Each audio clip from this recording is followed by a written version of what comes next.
Buenas tardes, saludos nuevamente a todos los congresistas que nos estáis acompañando en la tarde de hoy. Bienvenidos al segundo webinar en directo del quinto Congreso de Actualización Sanitaria Internacional Online de 2025.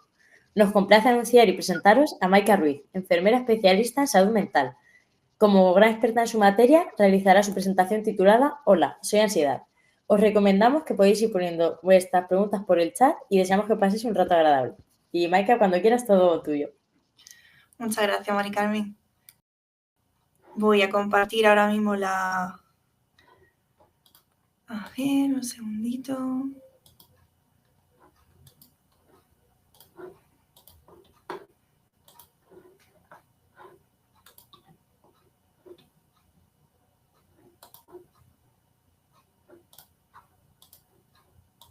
Aquí está. Perfecto. No sé si podéis confirmarme que se ve bien, que no hay ningún problema. Sí, se ve perfecto. Todo correcto, ¿verdad? Sí. Perfecto. Bueno, pues muchísimas gracias por esa presentación. Como bien ha dicho la compañera, yo me llamo Maika Ruiz, soy enfermera especialista en salud mental y hoy estoy encantada de traeros a todos vosotros el tema de la ansiedad. Por eso hoy me gustaría presentar esta ponencia titulada Hola, soy ansiedad. Vamos a ver una serie de falsos mitos en relación a este concepto ligado a la salud mental, porque ahora está muy en auge. Creo que no es extraño que cuando abramos nuestras redes sociales veamos ciertos términos como no es solo el de ansiedad, sino también depresión, agobio, estrés y demás. Creo que se usa mucho, incluso a veces se pueden banalizar bastante para la verdadera repercusión que suele tener en las personas.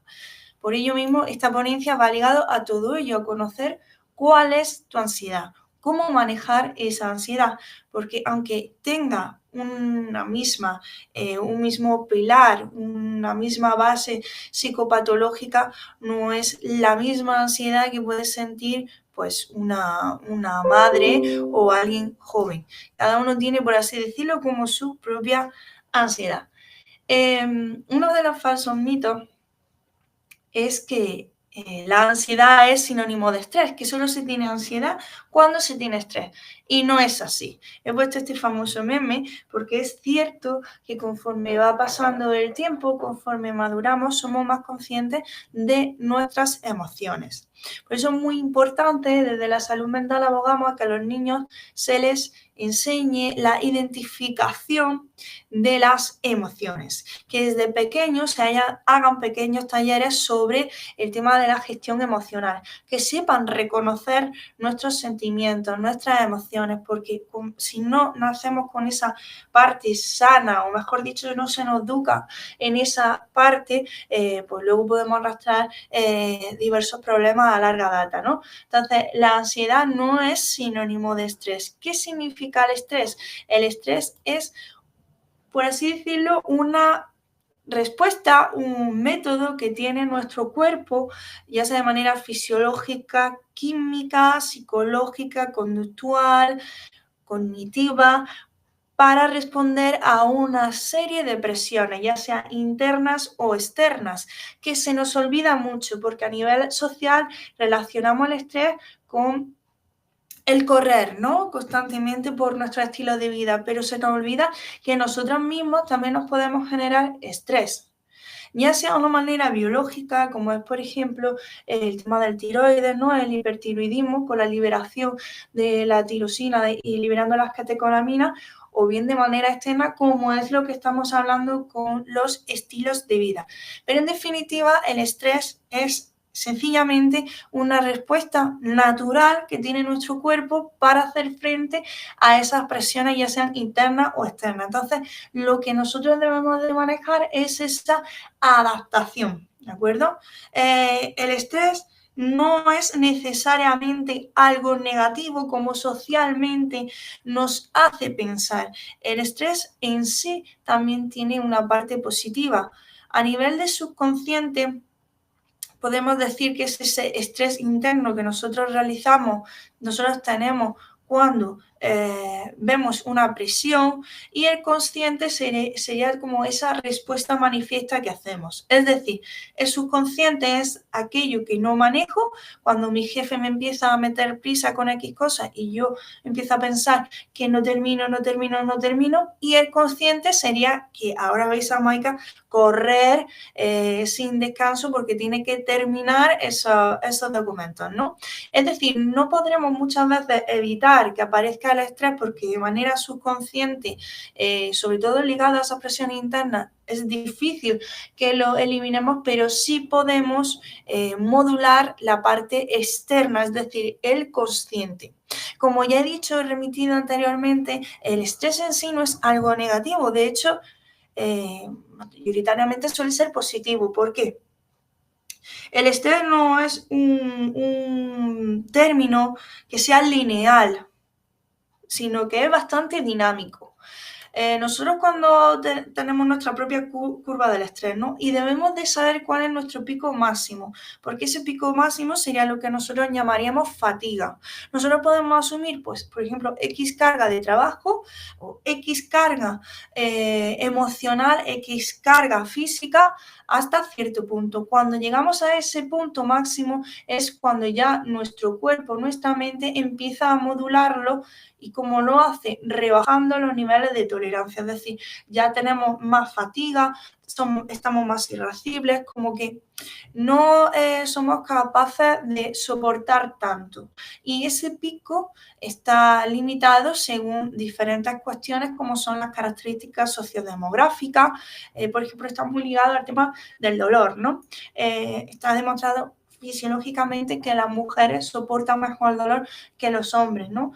También está muy relacionado con la carga sociodemográfica que se tiene, no solo las características, sino la carga. Como veis, estoy cambiando la terminología, porque claro, no es lo mismo a lo mejor una carga que soporte una madre soltera de 4 hijos que pues otra madre en las mismas circunstancias y con un gran apoyo sociofamiliar. No sé si soy capaz de explicar todo esto, pero es más que nada que el estrés es innato a la persona, no es todo malo, sino es bueno, y que cada uno tenemos nuestra curva del estrés y debemos identificar y saber cuál es nuestro pico máximo. Se le llama la curva de Jekers-Dodson, que es la U invertida, y siempre hay que trabajar por encima de las capacidades de uno, ¿de acuerdo? Sería el color azul y el verde. Pero cuidado, nunca hay que sobrepasar ni el naranja ni el rojo, porque aquí entre el naranja y el rojo sería cuando estaríamos hablando de otros trastornos como los que vamos a hablar a continuación. En definitiva, me repito y reinsisto que el término estrés en sí no es negativo, sino que es más bien la lectura que le hagamos. Es necesario ese estrés porque si nosotros no tenemos esas presiones, quiere decir que no sentimos ni padecemos.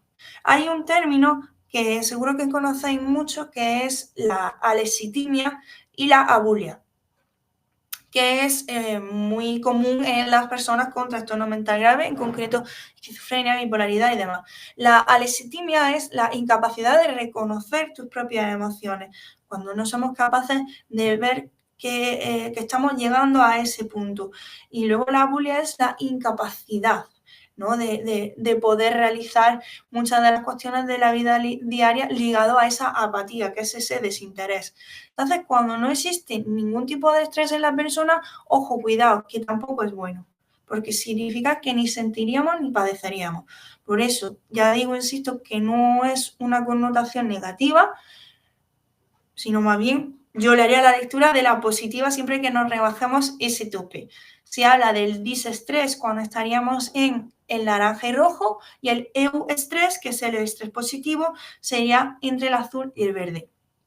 De hecho, no sé si os pasa, compañeros, que si estáis muy ocupados en vuestra vida diaria, luego cuando pegáis el frenazo y estáis tranquilos un día descansado, estás incluso más nervioso. Eso se llama estrés por privación.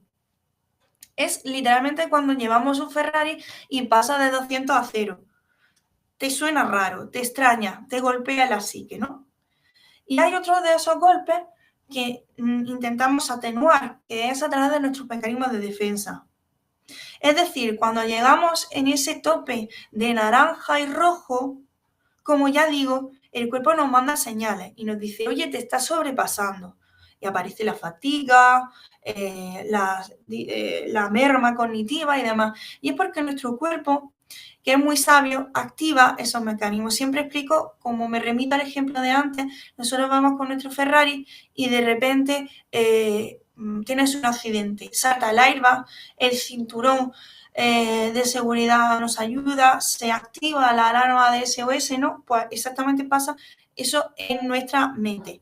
Entonces, perdona, ¿cómo son esos mecanismos de defensa? Hay muchísimos y podríamos tirarnos una hora entera hablando de ellos. Yo quiero destacar algunos más llamativos. Uno de ellos es la regresión. Se da mucho en nuestras personas mayores. ¿Por qué el famoso dicho de parece que has vuelto a ser como un niño, ¿no? Insisto, le pasa mucho a la gente mayor, que de repente cuando ingresan o tienen alguna enfermedad, se vuelven totalmente dependientes, ¿vale? Eso es una regresión. Regresión es que mi estrés, o en el caso patológico, la ansiedad es tal que mi cabeza necesita desconectar. ¿Y cómo lo hace? Volviendo a una etapa anterior. Normalmente, la que suele ser la más cómoda o agradable, es la infancia. Entonces, es volver a una etapa anterior. La proyección-introyección. Hay un compañero que está comentando, ahora lo resolvemos todas las dudas. La proyección-introyección, los mecanismos de defensa más comunes son estos dos. Y voy a poner un ejemplo que creo que nos pasa a todos en nuestra vida, y es que yo llego enfadada del trabajo. Yo estoy casada, entonces llego a mi casa y estoy enfadada del trabajo porque, bueno, la jefa me ha dicho tal, cual y demás. Y estoy en mi casa, pues, enfadada, contestando mal y demás.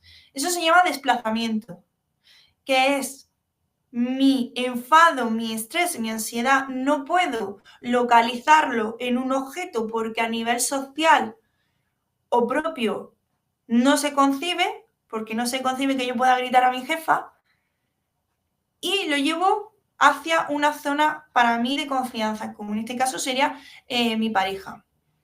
Desplazo, insisto, ese sentimiento negativo hacia mi pareja. Es el dicho de pagan justos por pecadores, ¿no? O ¿por qué la pagas conmigo? Esos son los desplazamientos.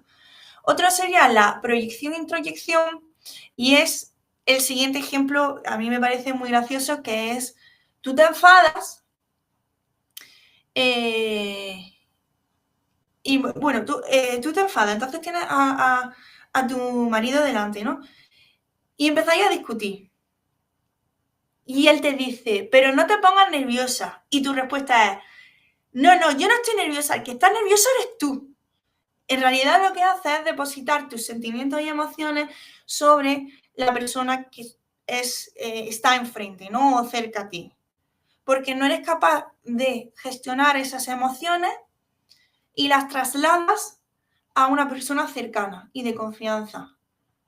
Es muy parecido al desplazamiento, pero en este caso es más cercano, es directamente un tú a tú.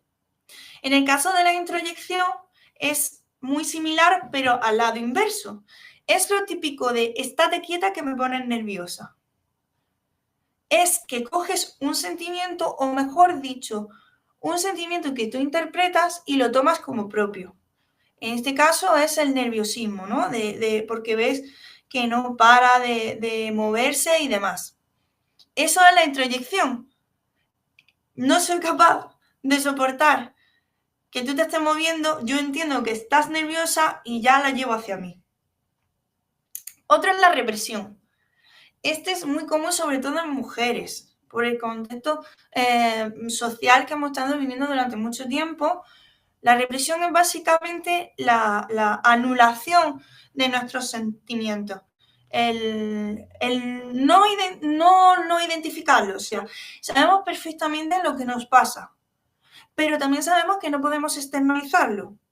Entonces lo llevamos como una subcapa de nuestra conciencia y lo enterramos. No es una negación en sí, porque no negamos que estemos enfadados, simplemente no hablamos del tema, lo enterramos. La sublimación es, junto con el humor, uno de los mecanismos de defensa más sanos. Me voy a explicar por qué. Es la famosa situación en la que tú rompes con tu novio y tu novia y las amigas te dicen, pues tú lo que tienes que hacer es ponerte guapa, que nos vamos de fiesta. Haces una sublimación. Llevas ese sentimiento negativo, lo tornas en la parte contraria y lo adaptas a tu medio social. No te quedas encerrada en casa, sino que lo externalizas, lo llevas al medio social, ¿de acuerdo? Ya digo que junto con el humor, es uno de los mecanismos de defensa más sanos. Otro también que se me está viniendo a la cabeza, ya compartiéndolo con vosotros, porque veo que algunos me dicen, a mí me pasa eso mucho, te da el bajón y demás. No sé si os pasa a vosotros, pero a mí me ocurre que cuando estoy muy, muy nerviosa o incluso a veces cabreada, me río. Y de hecho a veces me río en las situaciones más inapropiadas del mundo. Que de hecho me regaña, me dice, ¿pero te estás riendo de verdad? Y yo, es que no puedo evitarlo, pero es de los nervios que tengo. Eso se llama formación reactiva. ¿Vale? Eso se llama formación reactiva. Y es que mi nivel de ansiedad, en este caso no sería estrés, sino ansiedad, es tan grande que mi manera de externalizarlo es con la risa. Por ejemplo, cuando alguien se dice que es muy feliz y no llora de un modo de emoción, sino más bien de todo lo contrario. Es que ese sentimiento negativo que yo tengo, hago lo reactivo, hago todo lo contrario, que es reírme. Por eso se dice el dicho de, bueno, que todo con risa se lleva, ¿no? Pues como una formación reactiva, eso es así. Ya digo que podríamos estar hablando muchísimo tiempo de muchísimos mecanismos de defensa. Yo dejo algunas pinceladas de ello. ¿Y por qué entonces muchas veces se entrelazan el tema de la ansiedad y el estrés? Porque es verdad que el estrés puede ser un precursor de la ansiedad. Es decir, si nosotros llevamos un disestrés, un estrés negativo durante una larga data, puede desencadenar en una ansiedad por la lectura cognitiva que nosotros hacemos, ¿de acuerdo? Hay una compañera que refiere, y cuando existe tanta ansiedad, quizá a nivel rojo de la curva, que llega a somatizar enfermedades. Muy buena pregunta, Arantxa. Y te la voy a dejar un poco en stand-by porque vamos a darla a continuación. Va al hilo de lo que he explicado, que cuando estamos en ese disestrés continuo, podemos llegar a desarrollar ansiedad. Pero no quiere decir que el estrés sea ansiedad. No son sinónimos. El estrés puede ser precursor de la ansiedad, no en todos los casos. Porque ¿qué diferencia hay entre ambas? En la lectura cognitiva. ¿Qué quiere decir esto? Que los dos, en ambos términos, se reacciona de la misma manera, es decir, hay una liberación de la catecolamina, hay una misma respuesta psicológica, conductual y demás.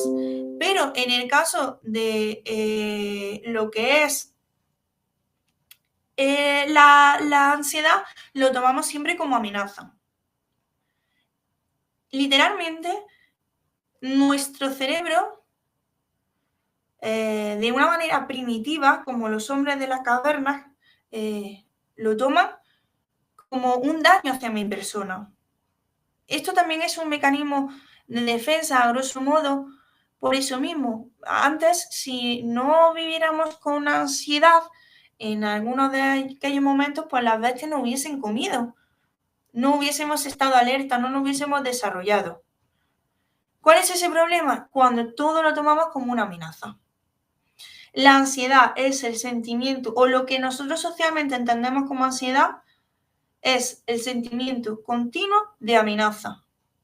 Amenaza ya sea de manera íntegra, psicológica, espiritual, social, familiar, pero es amenaza. Amenaza constante. Cuando, por ejemplo, te despiden, tu lectura cognitiva es: no voy a poder pagar las facturas. Y eso me da ansiedad, porque me estoy sintiendo amenazada. Me siento amenazada en mi rol social porque no voy a poder gastar lo mismo, me veo amenazada a nivel psicológico porque a lo mejor no lo llevo bien, me aburro en mi casa y quiero salir. También es una amenaza a mi conducta porque yo estaba acostumbrada a levantarme todas las mañanas para ir a trabajar. Es decir, la ansiedad es un sinónimo de amenaza. Insisto, es algo adaptativo. Al igual que el estrés, es necesario. Si no sintiéramos ansiedad en ningún momento, significaría que no sentiríamos. Y eso es una característica muy propia de las enfermedades mentales graves, psicóticas. Entonces, la ansiedad hay que tomarla no como un contexto solo negativo, sino, al igual que el estrés, puede ser tanto constructiva como destructiva. Yo, por ejemplo, voy a compartir una cosa con vosotros. Yo ahora mismo estoy haciendo la tesis doctoral. Entonces, si yo no sintiera un poco de ansiedad de decir, Dios mío, que me queda poco, me siento amenazada porque si no voy a tener que pagar una cuota más, si no voy a tener que reiniciar el curso y demás, algo me estaría pasando malo. No sé si me explico. Significaría que todo me da igual y habría como una apatía. Pero es importante modular esa lectura y ver realmente hasta dónde llega la gravedad de la situación. Por eso los factores etiológicos que pueden activar nuestro botón de la ansiedad pueden ser tanto internos como externos. Externos están muy ligados a la sobrecarga normalmente familiar y social, y las internas al tema de los rasgos de personalidad. Hay personas que son muy obsesivas y perfeccionistas. Pues obviamente tendrán unos niveles de ansiedad bastante más altos que de los que no lo tienen. Es importante tener nuestro nivel de ansiedad siempre en leve moderado, nunca en intensa, porque si llegamos a tenerlo a unos niveles intensos, significaría, como he dicho y me repito, tomarlo todo como una amenaza, y eso disfuncionaría mucho nuestra vida cotidiana, muchísimo. No podríamos tener unas relaciones sociales plenas, no podríamos ir al trabajo con plenitud. Siempre se dice que la ansiedad es la antesala a la depresión, porque estar constantemente en ese sentimiento de alerta, de amenaza, lleva obviamente a un desgaste psicoemocional importante, al igual que también las somatizaciones, porque nuestra mente intenta modular esa ansiedad con esos mecanismos de defensa. Entonces, a veces sale bien y a veces sale mal. Cuando nosotros intentamos constantemente pegar el freno, llega un momento en el que el cuerpo ya no te quedan pastillas de freno, ya sale, se externaliza, y eso son las somatizaciones. ¿De acuerdo? Cuando ya nuestro mecanismo de defensa estamos tirando excesivamente de ellos, de esos frenos, las pastillas se nos agotan y se puede llegar a externalizar con somatizaciones o ataques de ansiedad y demás, ¿vale? ¿Por ahora se está viendo correctamente la pantalla? ¿O le he dado algo que no debo? Se ve todo correcto. ¿Todo, no? Sí. Vale.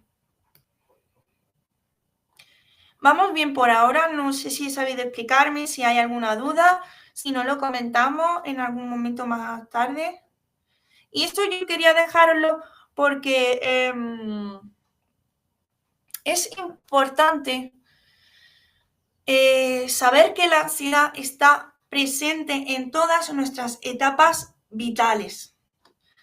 Cuando digo de todas nuestras etapas vitales es hay incluso teóricos que mencionan desde la preconcepción. ¿Por qué? Porque desde el momento en que unas personas deciden ser padres, obviamente lo socialmente aceptado es que queremos que esté sano, que le vaya bien en el colegio, que sea feliz, que aprenda, que tenga estudios. Entonces, eso ya va marcando pues una serie de esquemas mentales, una serie de esquemas mentales que van a decir mucho luego del niño. Nosotros sin querer ponemos algunas metas a nuestros hijos y a la hora de educarlos,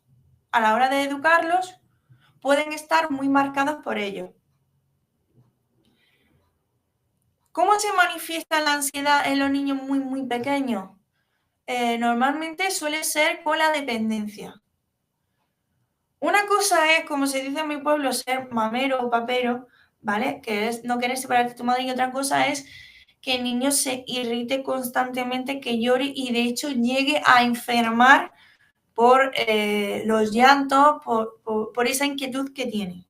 En la etapa preescolar suele ser igual, suele arrastrarse esto, pero con el añadido de cierta dificultad a la hora de las relaciones sociales. En la edad escolar en sí hay que destacar que es la edad, y así lo dice Piaget, egoísta por naturaleza. Es la etapa donde somos más egoístas por natura, porque somos conscientes de nuestro autoconcepto y queremos reivindicarlo. Entonces, cuando ese niño lucha contra su egoísmo, es cuando puede salir la ansiedad. Y es muy importante, es una etapa clave. Creo que nos suenan muchos programas, ¿no? De que se eduque al niño en que no solo las pantallas y demás. Es muy importante que el niño no solo esté conectado con su mundo interior, que actualmente pasa mucho con las máquinas, las redes sociales y demás. Antes no pasaba, ¿por qué? Porque lo normal era que tú quisieras ir a jugar con tus amigos, jugar el fútbol. Es decir, antes era un mundo mucho más sociable, mucho más en contacto que el que hay ahora. Y por eso es necesario educar a los niños en ese mundo social, para disminuir su ansiedad y aumentar su umbral de este. Porque si dejamos que estén en un modo introspectivo, egocéntrico, no le hacemos ninguna ayuda para el futuro. En la adolescencia ocurre algo. Y es que esta ponencia va ligado a una película que todos conocemos, que es Intensamente, en español es Del revés, en el que se ve la muchacha pues que está descubriendo su identidad en la adolescencia. Es una etapa que es bastante... iba a decir una palabra que no es muy propia, ¿no? Pero es muy dura, ¿no? Es muy dura porque debes de comprender quién eres, cuál es tu misión, tu visión y demás, ¿no? Entonces, la adolescencia es prioritario que el niño no sienta ansiedad por descubrir cosas. Acordaros de la peli de Riley. Que conozca quién es, que conozca cuáles son sus gustos, que explore, que se divierte. La ciencia es ensayo y error. Pues la vida también lo es. La vida también es ensayo y error. Y eso hay que transmitirlo sobre todo a nuestros adolescentes que están en esa fase de identificación. Y en la adultez, pues se supone que es cuando tenemos plena conciencia de nuestro autoestima, autoconcepto y demás, y es cuando somos capaces de medio modular nuestra ansiedad. Aunque, ojo, actualmente es bastante difícil debido sobre todo a las presiones sociales. Yo, por ejemplo, mis padres a mi edad ya tenían la casa pagada y iban por la segunda hija. Yo no puedo permitirme eso, ni quiero, ¿no? A ver. ¿Se ve bien así? Que me están diciendo los compañeros que no se ve a veces. Sí, se ve bien. El compañero que no puede verlo seguramente es por el modo que tiene el puesto, ¿vale? Pero lo tuyo se ve estupendo. Vale, vale, perfecto. Pues lo que vengo diciendo es que tenemos que tener conciencia de que ya socialmente tenemos mucha presión, pero también tenemos que comprender que los tiempos cambian. Entonces, no podemos tener referentes que no siguen nuestra misma línea. Como he puesto el ejemplo de mis padres, es que no me puedo comparar con ellos, porque antes con el sueldo de mi padre se mantenía una casa, ahora es inconcebible. Pero eso me genera ansiedad, porque no estoy a la altura de mis referentes, de lo que yo considero referentes. Entonces hay que tener plena conciencia de tu autoconcepto, es decir, de que no, yo es que soy una chica joven, que soy de la nueva generación y yo pues no, mis padres no entienden de las redes sociales, pero yo las domino, es decir, cada uno modularse a su tiempo. Es muy importante y esto parece de perogrullo lo que estoy diciendo, pero no es fácil, ¿eh? No es fácil. ¿Qué factores predisponentes existen en cuanto a la ansiedad? Pues está el tema de los antecedentes familiares, porque tenemos que tener claro que nosotros no somos tablas rasas. Nosotros ya nacemos con un temperamento, con una predisposición genética, sí o sí. Por eso lo famoso de cómo es posible que dos hermanos que se han criado en la misma casa, tienen los mismos padres, cada uno sea una persona distinta. Porque no somos tablas rasas. Es verdad que a nivel educacional dice mucho, pero que no se nos olvide que existe ese temperamento. Luego estaría el carácter, que es lo que he estado comentando, que se forma con la educación y demás. Y todo eso sería lo que haría nuestra personalidad. Entonces, depende también de nuestra personalidad y de los antecedentes familiares que tengamos, podemos modular nuestra ansiedad de una manera u otra. El umbral de ansiedad de una persona que es mucho más obsesiva, mucho más perfeccionista, es más bajo que una persona pues un poco más, por así decirlo, más independiente, ¿no? En los estilos de crianza, ahora quiero lanzar un mensaje. Hace poco estuvimos en un colegio que yo me quedé anonadada. Lo voy a compartir con vosotras ahora que no nos ve nadie. Es en un colegio en el que cuando juegan al fútbol no existen perdedores ni ganadores. Y nosotros nos quedamos diciendo, porque si hay perdedores o ganadores, dañamos a los niños. No, perdona. Es que la vida es ganar y a veces es perder. Entonces no podemos llegar a ese sobreproteccionismo en el que parece que hemos pasado de hace generaciones en el que no existía ninguno deberes a el libertinaje en sí. No, los niños tienen que saber qué es ganar y qué es perder, y qué es la tristeza y qué es la alegría, y qué es el enfado y qué es la alegría, la paz, ¿no? Autoritario, pues tampoco es lo correcto, ¿no? Por la autoimposición y el ambivalente, últimamente se ve mucho porque es un ejemplo de te quiero mucho, pero tampoco te hago caso. Por desgracia, por nuestras condiciones sociales, nos arrastra mucho a no parar y no dedicarle un tiempo exclusivo a nuestros hijos. Y ese estilo de crianza muy ambivalente, en el que los padres no están presentes, llega pues a arrastrar luego ciertos trastornos de ansiedad. El estrés, los tóxicos, las enfermedades orgánicas, todo eso son ciertos predisponentes para la ansiedad. Quería también hablar del tema de no descontroles tu ansiedad. Y dirá, bueno, Maika, ¿cómo es esto? Si me han dicho que tengo que intentar modular y demás. Vale, pero he dicho que no la descontroles. Es decir, cuando nosotros tengamos, este se llama la teoría del reloj de arena.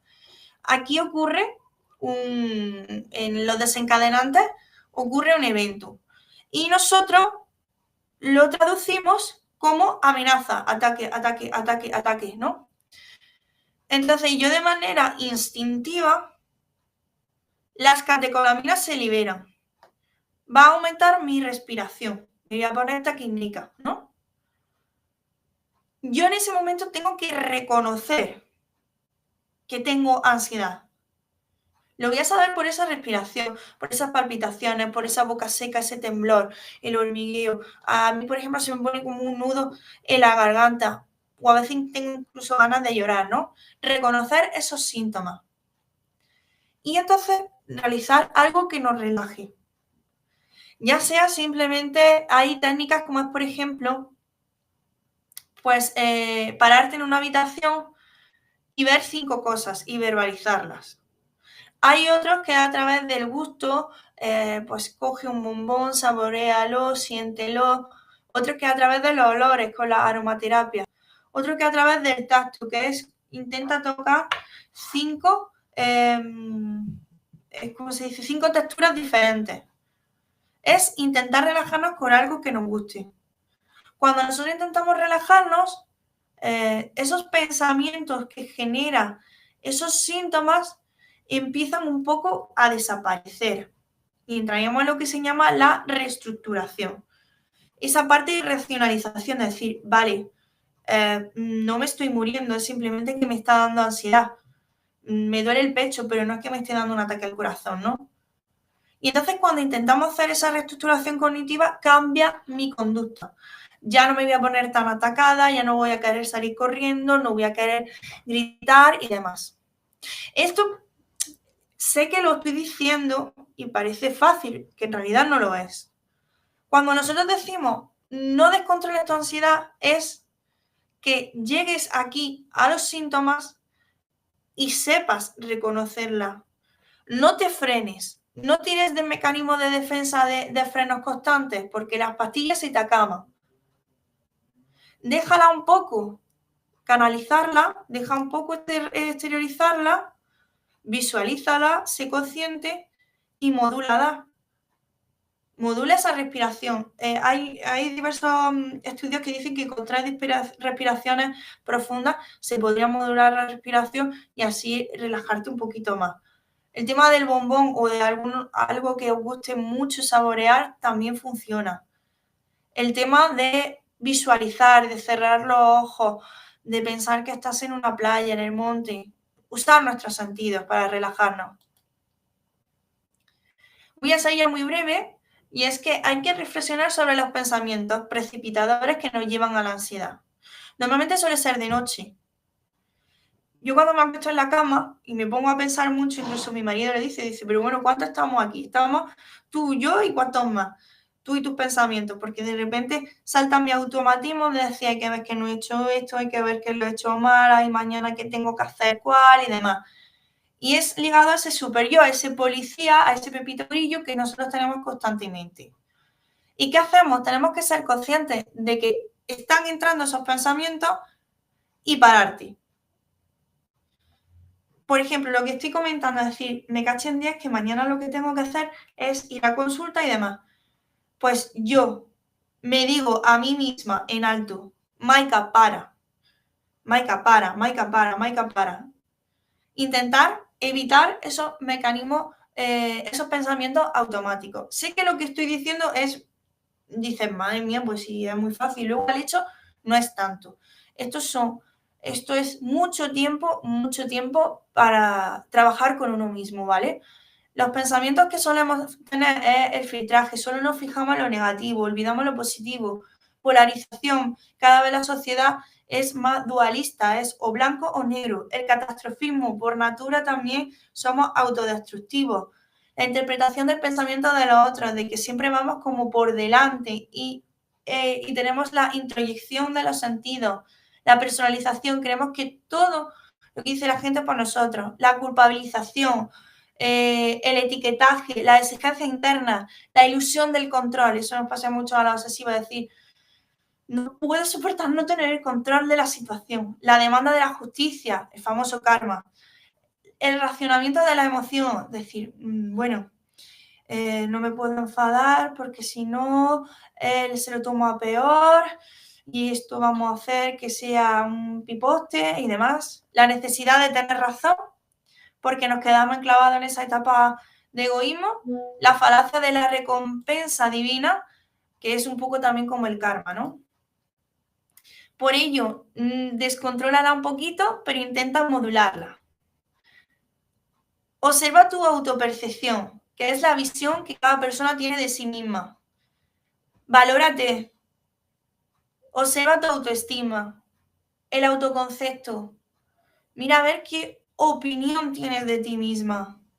Valora tu autoimagen. Intenta adaptarte a los cambios, a la frecuencia, a la capacidad. Evita la sobrecarga.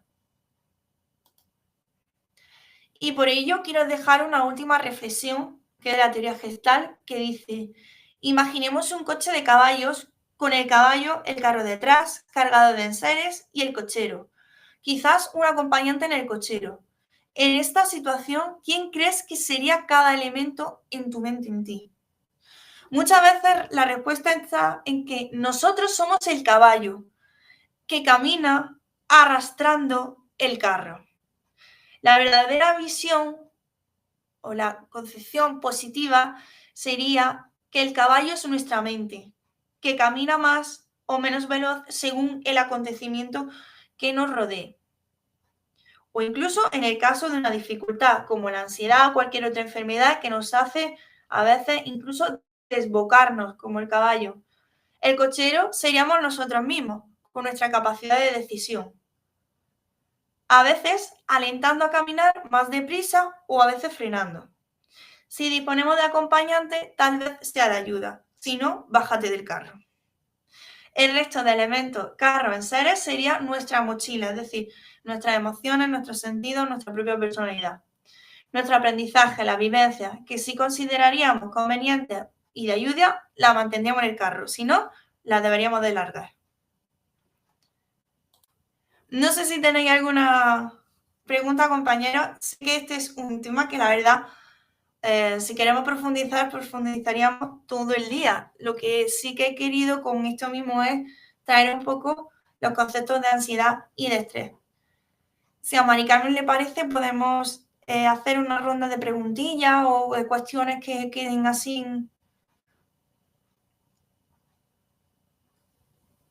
Hola, Maika. Nada, bueno, lo primero decirte que enhorabuena por la ponencia y la exposición que has hecho sobre la ansiedad, por el chat no paran de felicitarte también y de pedir la presentación. También he visto varios mensajes que te estaban pidiendo la presentación incluso. Y también algunas preguntas que algunas las he ido contestando también sobre la marcha, pero si quieres pasamos a la ronda de preguntas. Claro, por supuesto. ¿Vale? Por aquí tenemos una de Arantxa preguntando que si existe también algo tipo obsesión, dando mucha importancia a cualquier situación. Vale, lo que tú me planteas, Arantxa, es bastante difícil porque no te podría dar una respuesta concreta. Es importante saber el contexto, aunque sí que es verdad que yo leyendo tu pregunta existe también algo tipo obsesión, dando mucha importancia a cualquier situación, no es ansiedad en sí, sino más bien un rasgo obsesivo, que suele ir un poco una cosa de la mano. Las personas obsesivas, entre las que yo me incluyo, muy perfeccionistas, somos las que más ansiedad tenemos, porque siempre queremos tener esa ilusión del control. No queremos que nada se nos escape. Pero no es más bien por la ansiedad en sí, sino por el rasgo de nuestra personalidad, de que lo tomamos todo como una amenaza.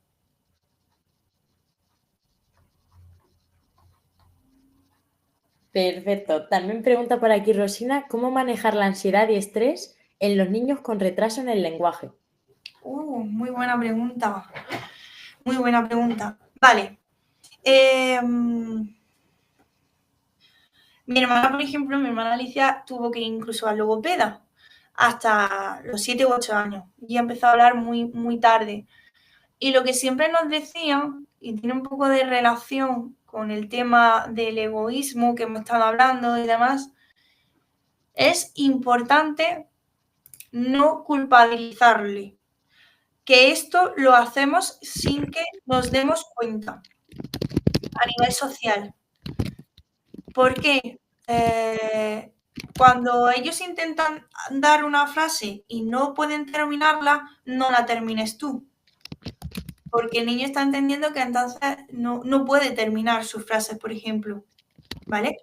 Que no se banalice, en plan de, ah, mira qué gracioso que no puede hablar. Lo digo porque no es el caso de la compañera para nada, ¿no? Estoy así generalizando. Que no se banalice, que tampoco se infantilice, sino que simplemente se desenvuelva. ¿Qué quiere decir con esto? Que si el niño tiene que tardar 3 segundos más en decir una palabra, que tarde 3 segundos más.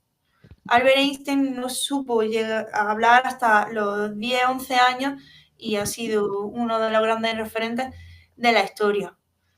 Entonces, no culpabilizar, no banalizar y tampoco infantilizar. No sé si he respondido mal la pregunta porque ya digo que es bastante... Era muy buena pregunta y muy buenísima respuesta también. Por aquí, darte la enhorabuena por la sesión. Un personal sanitario que le viene genial este tipo de sesiones ya que tiene ansiedad de vez en cuando. Y por aquí otra pregunta de Ana. ¿El trastorno de ansiedad puede llegar a curarse? Sí. Sí puede llegar a curarse, a pesar de lo que dice mucha gente. Se puede curar cuando llega a unos niveles muy extremos, muy extremos, muy extremos, que llega a dificultar tu vida diaria. Yo abogo por acudir al médico y tener siempre una ayuda, aunque hay que hacer mucho trabajo interno.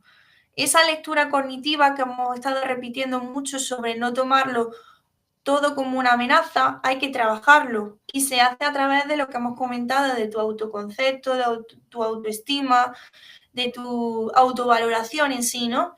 Entonces, yo recomiendo que si hay alguna cuestión que se nos escapa mucho de las manos y que ya está incluso interrumpiendo nuestra vida diaria, que acuda a su médico, porque a veces lo que necesitamos es que a nivel químico se module y poder trabajar con ello. Que no estoy diciendo que la ansiedad se cure con antidepresivos o ansiolíticos, no. Simplemente estoy diciendo en el caso de que interfiera muchísimo en tu vida diaria. Si no es así y se entiende como un trastorno de ansiedad moderada, te recomiendo mucho que acudas, por ejemplo, pues, a tu enfermera de centro de salud. Últimamente, en muchos centros están llevando a cabo los grupos GRAFA, que son los grupos de afrontamiento a la ansiedad, en el que se comparten diversas experiencias y, bueno, pues a través de la catarsis, que es el apoyo de las emociones, se pueda liberar toda esa tensión. Pero sí, se puede curar, a diferencia de otros trastornos. Perfecto. Bueno, siguen mensajes de enhorabuena, también preguntándote si tienes material educativo que puedas facilitar para los pacientes con estrés y ansiedad. Sí, totalmente. Os animo a la Junta de Andalucía, yo soy de aquí, de Granada. Hay diversas guías, que es la guía de afrontamiento a la ansiedad, y también los grupos GRAFA, los grupos de afrontamiento a la ansiedad. A mí me gusta mucho el manual de los grupos de afrontamiento a la ansiedad porque está hablando todo esto, pero de manera mucho más desarrollada. Te habla del tema de que coge el bombón, míralo, ponlo desde la luz, o sea, el tema del mindfulness, la relajación de Jacobson, la visualización, el tema de la musicoterapia, todo eso también os puede servir. Y no solo para vuestra profesión, también personalmente. Perfecto. Por aquí Arantxa también pregunta que si un trastorno de ansiedad de alto nivel, crónico, como el que indicas, acudir al médico, ¿cuánto tiempo aproximado puede durar con tratamiento? Vale, una clase muy rápida de farmacoterapia, y es que cuando a alguien se le diagnostica de una ansiedad patológica disfuncional, se ponen de primera ansiolíticos. Ansiolíticos ya sean de corta, de larga. De corta tenemos el famoso tranquimacín, de larga sería el tema, por ejemplo, del bromazepam, del ribotril y demás. Entonces, se debe de poner porque la segunda línea de actuación son los antidepresivos. Los antidepresivos, como seguro sabréis, no tienen un periodo ventana de 2 a 4 semanas. Entonces, si yo pongo el antidepresivo, solo dejo a la persona totalmente descubierta. No hace efecto hasta dentro de un mes. ¿Y cómo lo rescato? A través del tema de los ansiolíticos. ¿Se puede curar? Por supuesto que sí. Cuando llega a cierto punto en el que ya se ha realizado un trabajo interno de la persona, se puede ir disminuyendo esa toma. Jamás recomendamos ni poner ni quitar antidepresivos solo, porque los antidepresivos, si se quitan de una manera incorrecta, es decir, de manera abrupta, ocurre lo que es el síndrome de rebote, se le dice, que es que tu cuerpo ha generado tanta o ha acumulado tanta serotonina en el caso de los ISRS que si lo quita, lo que hace es todo lo contrario. Se vuelve a desaparecer. Entonces te encuentras con serotonina cero en tu cuerpo. No hay que quitarlo de manera abrupta. Al igual que tampoco mantener excesivamente ni tocar mucho los ansiolíticos, porque son el grupo psicofarmacológico más adictivo, crean mucha dependencia. Entonces no te puedo decir, ni me atrevería a decirte un tiempo, porque cada persona y cada organismo funciona de una manera totalmente distinta. Pero se supone que a partir de los 2 años sí se podría ver una mejoría notable. Perfecto. Y por último, la última pregunta que ha dejado por aquí Virginia sería: ¿qué alarma sería detonante para reconocer un trastorno de ansiedad a tiempo?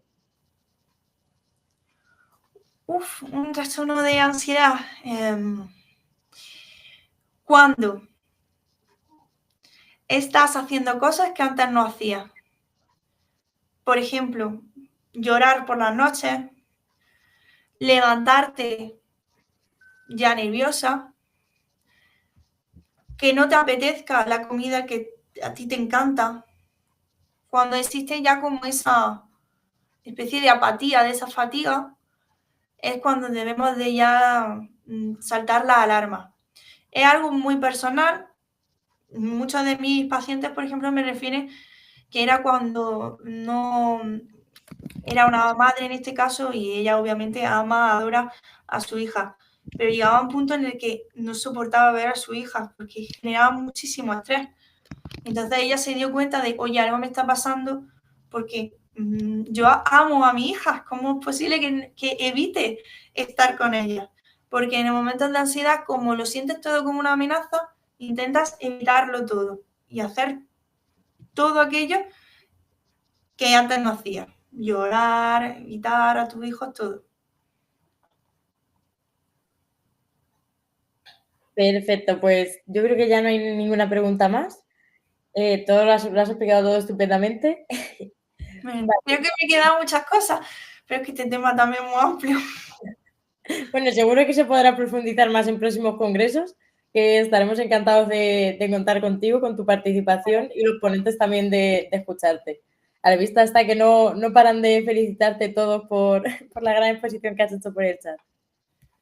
Muchas gracias, compañeros. Transmitir el mensaje de que os cuidéis y que os cuiden también.